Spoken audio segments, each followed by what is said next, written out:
हाय दोस्तों, मैंने आपके सामने ज़रूरी जानकारी में एक अग्निवीर टॉपिक लेकर आया था और उसका पार्ट 1 डाला था और काफ़ी सारे लोगों ने अग्निवीर पार्ट 1 को पसंद किया और उन्होंने कहा कि आ, बहुत ही अच्छी बातें कही, क्योंकि मैंने आपको बता ही दिया मैं पक्ष विपक्ष में नहीं हूँ।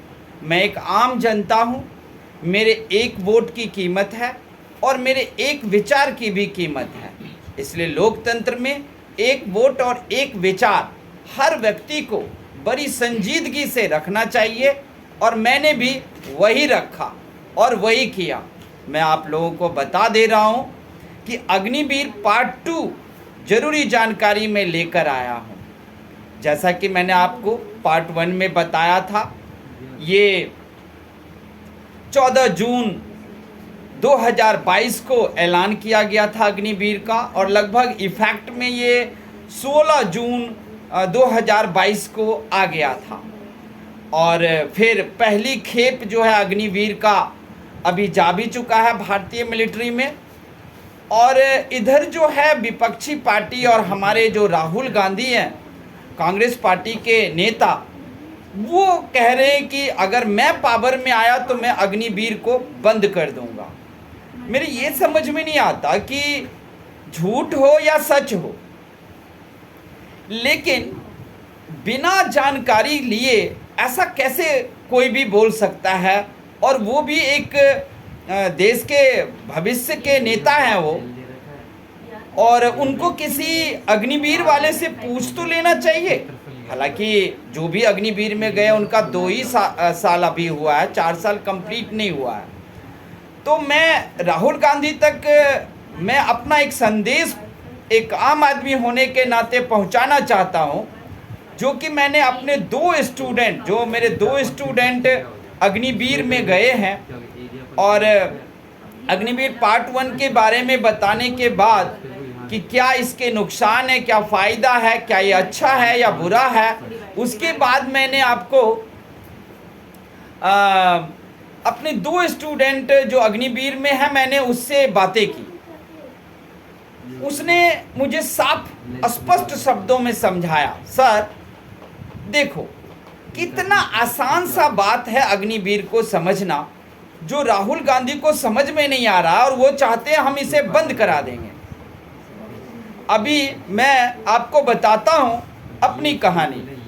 उस स्टूडेंट ने हमें बताया कि मैं जिस बेस पर, जिस जगह पर अग्निवीर में बहाली के लिए गया था, उस बेस पर में हमें पता चला कि भारतीय मिलिट्री को इस भर्ती से 25 जवान की ही जरूरत है, और हम वहां पर 100 लोग गए थे। ज़्यादा भी गए थे, लेकिन मैं उदाहरण में आप 100 को ही दूंगा। 100 लोग गए थे, 100 में से 25 को उनको चुनना था। अब हम 75 लोग वहां से तो वापस घर ही जाते ना। मैंने कहा हाँ। अब सर सोचो कि अगर मैं 75 लोग वापस जाता तो या तो मैं फिर से सेना में भर्ती के लिए दूसरी जगह पर ट्रायल करता, या फिर मैं कोई और जॉब देखता। तो किसी और जॉब में हम बचे हुए 75 जवान अगर जाते तो क्या हमारी कोई सम्मान, कोई इज्जत, कोई कुछ रह जाता? नहीं। हमें आम अनट्रेन्ड, अप्रशिक्षित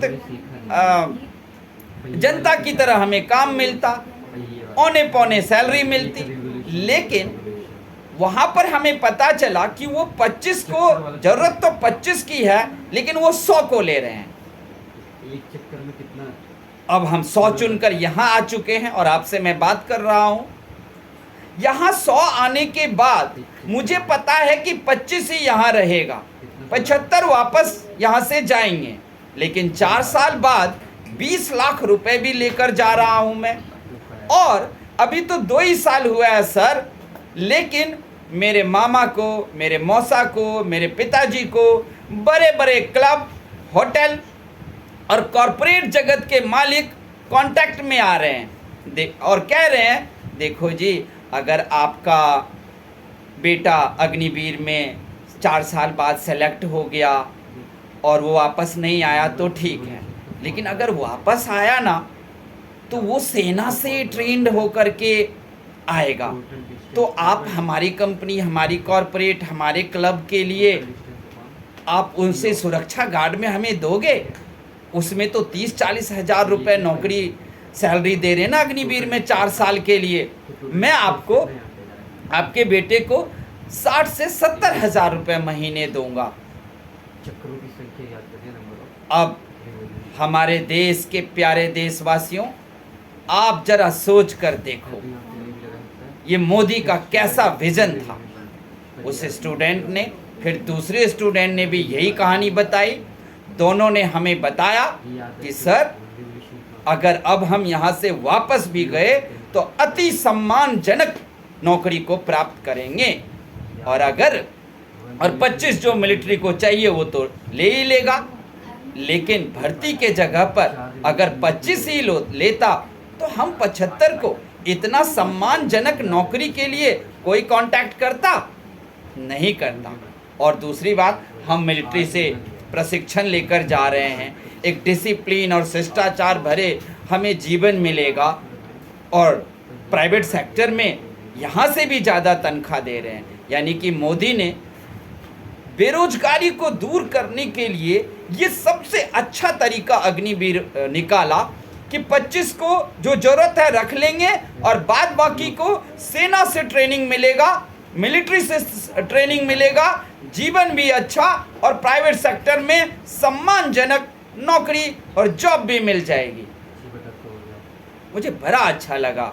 तो मैं आप लोगों को, मेरे स्टूडेंट ने जो कहानी सुनाई, मैं उसी को साझा किया है, और आप लोग भी देखें कि अग्निवीर बंद होना चाहिए या नहीं होना चाहिए, क्योंकि अग्निवीर बंद नहीं होता है तो प्राइवेट सेक्टर में भी बहुत सारे जॉब उनके लिए हमेशा खुला रहेगा। 4 साल बाद जो भी वापस आएंगे उनके लिए जॉब रहेगा। जितना मिलिट्री को चाहिए वो तो वो रख ही लेंगे। तो ऐसे में बेरोजगारी भी दूर होंगे।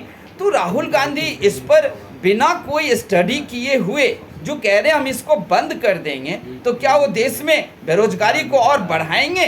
क्या उन्हें नहीं पता कि मिलिट्री से ट्रेंड, प्रशिक्षण लेकर आए हुए जवान समाज में एक महत्वपूर्ण भूमिका निभाएंगे, क्योंकि वो लोग शिष्टाचार में प्रशिक्षण प्राप्त करते हैं, डिसिप्लिन में रहते हैं। तो अग्निवीर योजना मेरे हिसाब से हर एक तरीके से और हर तरीके से ये बढ़िया है। कहीं 1-2 कमियां होगी तो ऐसा तो कोई चीज़ ही नहीं है ना जिसमें कोई कमी ना हो, कोई घटी ना हो, हर चीज़ परफेक्ट हो। लोग तो भगवान में भी गलतियां निकाल लेते हैं। तो अग्निवीर में कहीं पर अगर कुछ चीज़ें गड़बड़ हो भी गई तो 1-2% चांस है। तो ये हमें बहुत अच्छा लगता है।